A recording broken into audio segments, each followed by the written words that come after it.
अस्सलामुअलैकुम viewers, welcome to my YouTube channel earn with technology. आज के इस वीडियो में मैं आपको बताऊंगी एपीए फॉर्मेटिंग के बारे में। But what is APA formatting? हम जब भी कोई कंटेंट राइटिंग की जॉब्स करते हैं, चाहे हम फाइवर पे करें, चाहे हम अपवर्क पे करें, चाहे हम लिविंगस्टन पे करें या राइटर बे पे करें, हमारे क्लाइंट्स की रिक्वायरमेंट यही होती है कि आपने मुझे एपीए या फिर एमएलए फॉर्मेट में जो है ना ये प्रोजेक्ट कंप्लीट करके देना है। तो अगर आपको कंटेंट राइटिंग आती है और आप ये जो है उसकी जस्ट फॉर्मेटिंग करना चाहते हैं, तो मैं आपको बताऊंगी कि वर्ड के अंदर जस्ट 2 मिनट के अंदर अंदर आप कैसे जो है ना फॉर्मेटिंग कर सकते हैं और उसको जो है एक एपीए फॉर्मेट में कन्वर्ट करके अपने क्लाइंट को जो है ना आप सेंड कर सकते हैं। तो वीडियो स्टार्ट करने से पहले अगर आप मेरे चैनल पे नए हैं तो मेरे चैनल को सब्सक्राइब कर दें और बेल आइकन को प्रेस कर दें ताकि आने वाली वीडियो की नोटिफिकेशन जो है ना आपको मिलती रहे। Let's start the video now. बात हम करने जा रहे हैं कंटेंट राइटिंग की। कंटेंट राइटिंग में जो फॉर्मेटिंग स्टाइल होता है वो एपीए और एमएलए होता है। तो इस वीडियो में आपको एपीए के बारे में बताऊंगी। मैं आपको एक अपना प्रोजेक्ट दिखाऊंगी जहाँ पे जो क्लाइंट जो है ना उसकी रिक्वायरमेंट ये होगी कि आपने मुझे जो है ना जो भी ऐसे राइटिंग करके देनी है वो एपीए में करके देनी है। तो उस जो प्रोजेक्ट को मैं आपको दिखाती हूँ। ये आप देख सकते हैं मेरा एक प्रोजेक्ट है। ठीक है जी। तो ये मुझे ऑर्डर मिला हुआ है और मैंने क्या करना है जी, ऐसे राइटिंग करनी है। और यहाँ पे आप जैसे आप देखेंगे मोर ऑर्डर डिटेल के नीचे सजेस्टेड फॉर्मेटिंग स्टाइल। जब भी कोई भी ऑर्डर आपको मिलेगा, चाहे आपको फ्रीलांसिंग की वेबसाइट पे मिले या फिर आपको फाइवर अपवर्क पे मिले, आपको क्लाइंट बताएगा कि मुझे एपी और एमएलए में जो है ना ये फॉर्मेट कन्वर्ट करके दो।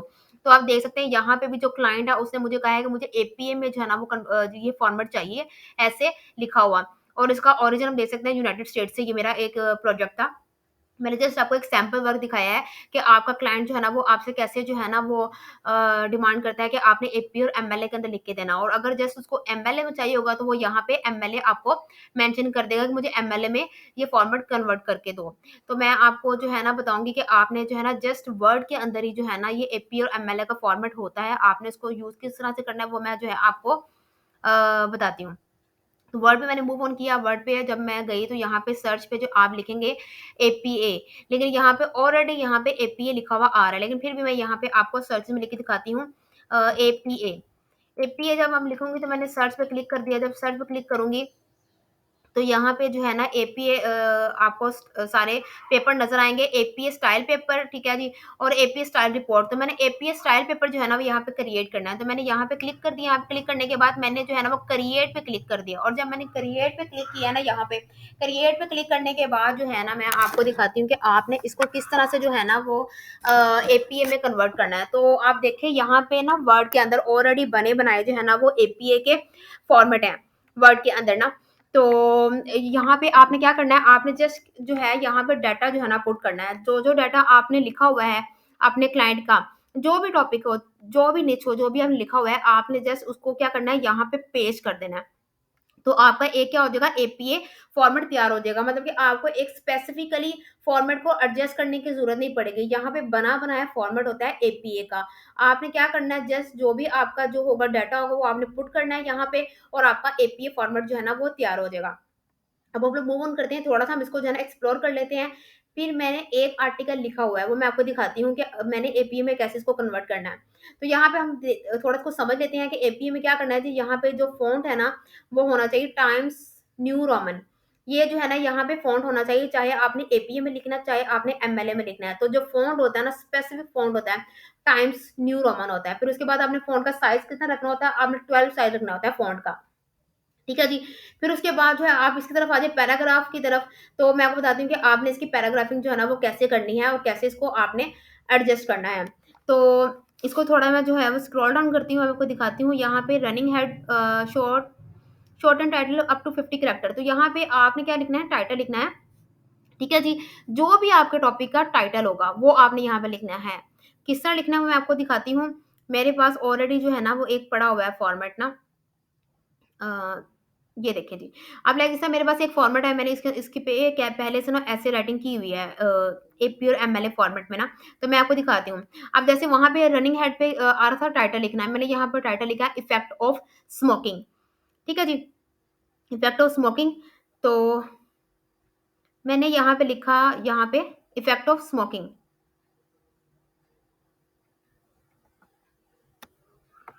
Effect of smoking.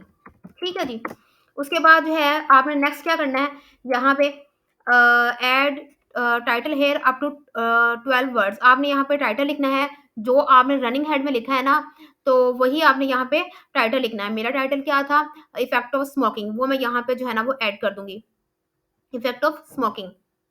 उसके बाद जो है यहाँ पे जो ऐड करनी है चीजें, इफेक्ट ऑफ स्मोकिंग। अच्छा, ये बाज़ औक़ात ऐसा होता है कि जब आप लिख रहे होते हैं ना, तो आपकी जो है ना, जब आप लिख रहे होते हैं, टेक्स्ट को टाइप कर रहे होते हैं, तो आपकी अलाइनमेंट जो है ना, थोड़ी-सी डिस्टर्ब हो जाती है। तो मैं भी आपको ये भी तरीका बताऊँगी कि अगर आप चीज़ें लिख रहे हो और आपकी जो अलाइनमेंट सही नहीं हो रही, तो आपने किस तरह से उसको एडजस्ट करना है। तो यहाँ पे मैंने टाइटल लिखा, इफेक्ट ऑफ स्मोकिंग, ठीक है जी। फिर उसके बाद जो है हम ब्लैंक वाले मूव ऑन करते हैं। यहाँ पे मैंने टाइटल लिख दिया, इफेक्ट ऑफ स्मोकिंग। फिर यहाँ पे आपने ऑथर नेम लिखना है। ऑथर नेम अक्सर मेरे व्यूअर्स ने पूछा है कि हम ऑथर नेम पे क्या लिखें। ऑथर नेम पे आपने जो है ना अपना ही नाम लिखना होता है। लाइक अगर आप किसी का प्रोजेक्ट बना रहे हैं, आपसे क्लाइंट ने लिखवाया है, तो आपने ऑथर नेम पे अपना नाम लिखना है। क्लाइंट आपसे अपना प्रोजेक्ट कंप्लीट जब हो जाएगा, आपने उसको वर्ड के अंदर सेंड करनी होती है, तो क्लाइंट यहाँ पे अपना नाम लिख लेता है। ठीक है जी। तो अब लेकिन ये प्रोजेक्ट तो आपने कंप्लीट किया है ना, तो आप जब क्लाइंट को सेंड करेंगे, तो क्लाइंट इसमें खुद ही जो है ना ऑथर नेम अपना ऐड कर लेगा, जब आप उसको वर्ड के अंदर यहाँ पे ऐड करेंगे। ऑथर नेम लाइक जैसे मैंने यहाँ पे लिखा,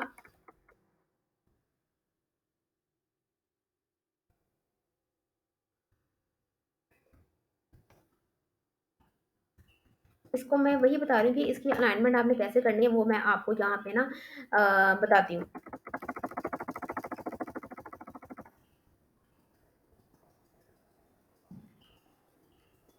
आपको इस तरह यहाँ पे आपने इसको ऐसे लिखना है, ठीक है जी।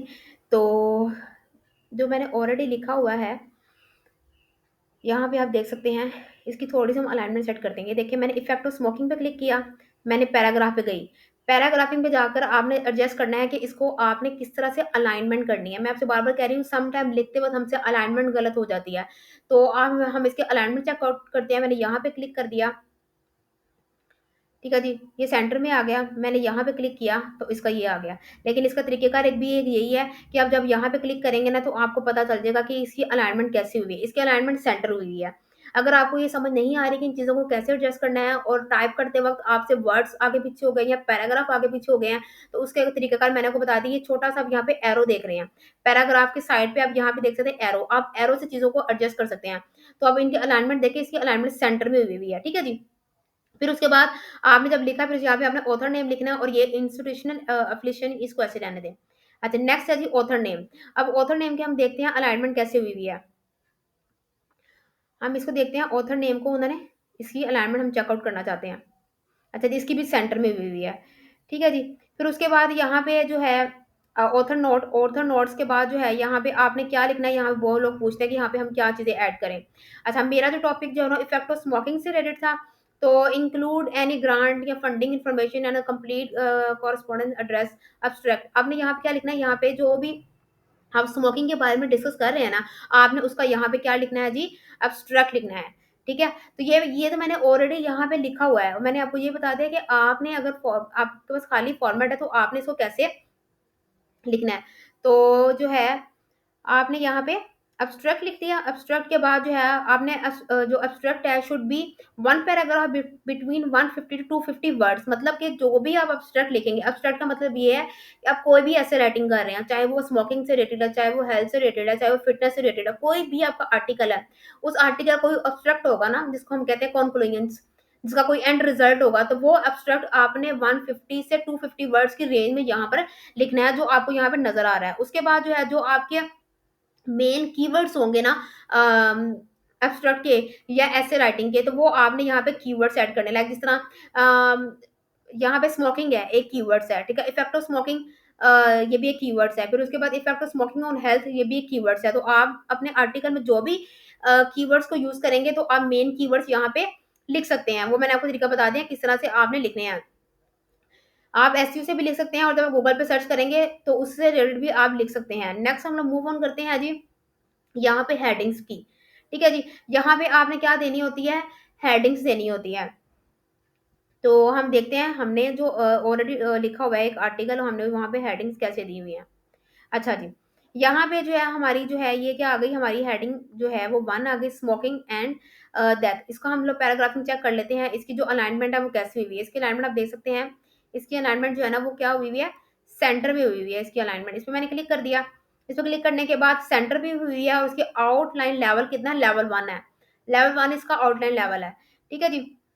इस तरह से आपने चीज़ों को एडजस्ट करना। अगर आपसे पैराग्राफ या वर्ड्स आगे पीछे हो जाते हैं ना, तो इस तरह से यहाँ पे क्लिक करके आप इसको एडजस्ट कर सकते हैं। नेक्स्ट ये था H1, लाइक जिस तरह अभी मैंने आपको दिखाया,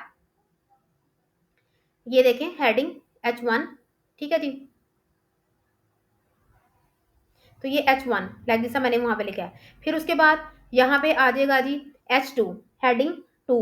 अच्छा, H1 के बारे में क्या लिखा है, इसका भी आप देख लें, इसको किस तरह से आपने एडजस्ट करना है। ये देखिए H1 की जब आपने हेडिंग लिखनी है तो आपने यहाँ इसको कैसे राइट डाउन करना है।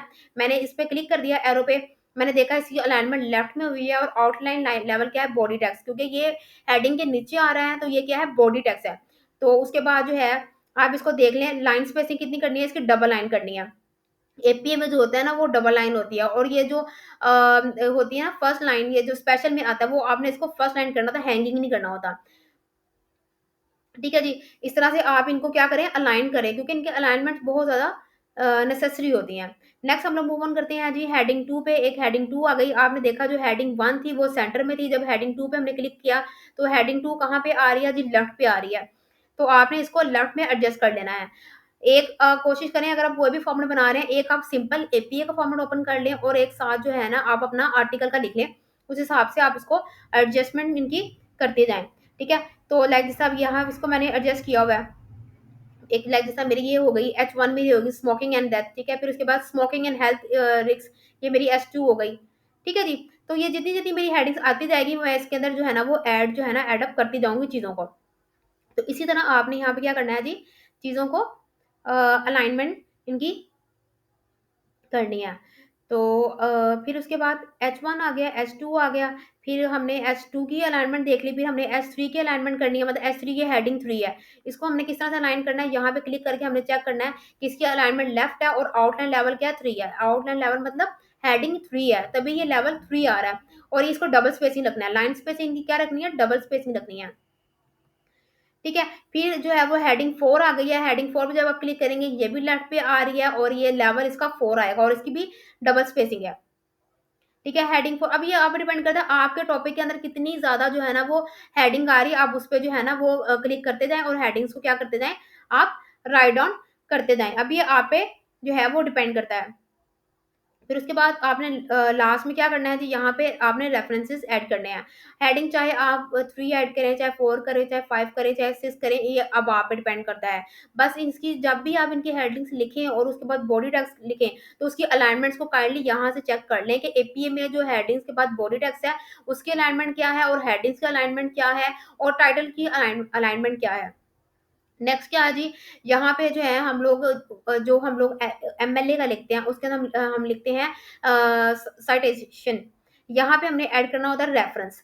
रेफरेंस क्या होता है, हम कोई भी आर्टिकल सर्च करते हैं, ठीक है जी, हम कोई भी आर्टिकल सर्च करते हैं उससे रिलेटेड हमने रेफरेंस डालना होता है कि हमने इस वेबसाइट से कंटेंट उठाया है और हमने इसका रेफरेंस जो है ना वो ऐड किया है। तो आपने जो लास्ट पेज होता है वहाँ पे रेफरेंस ऐड करना होता है।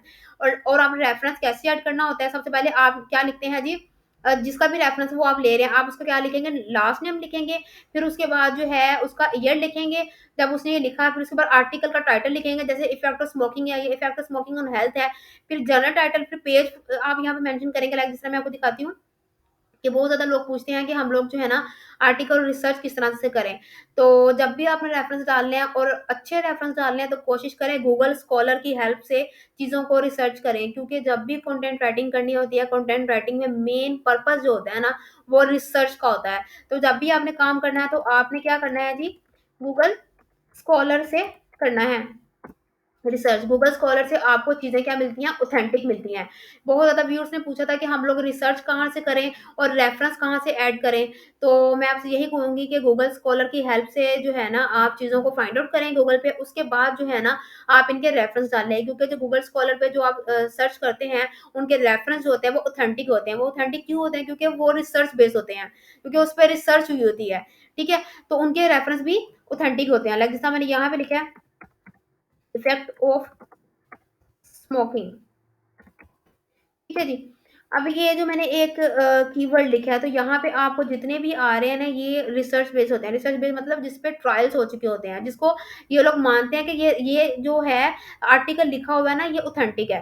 तो ये सारे वेबसाइट्स आप देख रहे हैं, आप इन वेबसाइट्स को जो है ना वो थॉरोली पढ़ें और जो है अपनी वर्डिंग में रीराइट करने की कोशिश करें, और उसके बाद उनके जो है आप रेफरेंस जो है ना वो ऐड कर सकते हैं अपने ऐसे राइटिंग के अंदर, या जो भी प्रोजेक्ट आपको क्लाइंट से मिले। लाइक जिस तरह अब ये है effect of smoking, free workplace में smoking, cutaneous effect of smoking, age at smoking onset and its effect on smoking, ठीक है जी। Overcoming the effect of smoking, तो ये सारी वेबसाइट हैं जो ऑथेंटिक हैं और जिनका डाटा जो है ना वो रिसर्च बेस है। तो आप इनका डाटा जो है ना वो रीड आउट करें, और रीड आउट करने के बाद जो है ना अपनी वर्डिंग में लिखें और रेफरेंस इनके ऐड कर दें, और इनके रेफरेंस भी जो क्या होते हैं ऑथेंटिक माने जाते हैं। और मैं आपको ये बात बताती हूँ, कभी भी रेफरेंस जो है ना वो विकिपीडिया वगैरह का मत ऐड करें, क्योंकि उनके जो रेफरेंस को कभी भी जो है ना वो ऑथेंटिक नहीं ऐड किया जाता।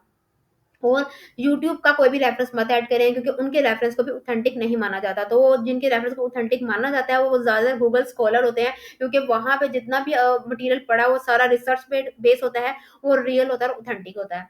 तो आज की वीडियो मेरी आपको अच्छी लगी, वीडियो को लाइक कर दें, मेरे चैनल को सब्सक्राइब कर दें। मिलते हैं अगली वीडियो में, तब तक के लिए खुदा हाफिज़।